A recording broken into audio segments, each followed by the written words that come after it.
trouvé qu'il fallait parfois provoquer aussi pour avoir une prise de conscience. Et notamment, je n'ai pas du tout apprécié cette tribune qui a été faite par un certain nombre de personnalités du monde de la culture et autres qui au fond défendaient une liberté de faire ce qu'ils voulaient. Et moi j'étais assez choqué ça. Et se comparant aux 343 salopes entre guillemets qui défendaient elle une cause juste qui était la possibilité de disposer de son corps, d'avorter librement,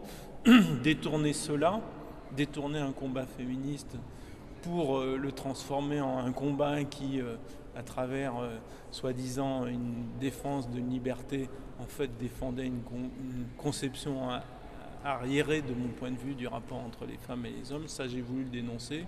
Et donc j'ai dit, les 343 qui disent tout touche pas à ma pute, puisque c'était ça leur slogan, pense tout bas, touche pas à mon calbut, c'est-à-dire à leur rapport sexuel à la femme, que j'ai voulu dénoncer par ça. Ça a fait polémique, mais au fond ça a fait réfléchir et ça a fait surtout que dans les médias à cette occasion-là, notamment les radios publiques, bien sûr retransmis ces mots que j'ai prononcés dans l'hémicycle, mais surtout ce que je disais juste avant, c'est-à-dire que je racontais la vie des prostituées telle qu'on a pu l'entendre ici dans l'hémicycle, pour expliquer que c'est pas un plaisir. Par exemple, une femme qui nous avait dit que le matin, en se levant avec son petit déjeuner, elle prenait de l'alcool pour pouvoir supporter la dureté de sa journée. Et je voulais vraiment que on sorte de cette image de la prostituée qui est de l'amour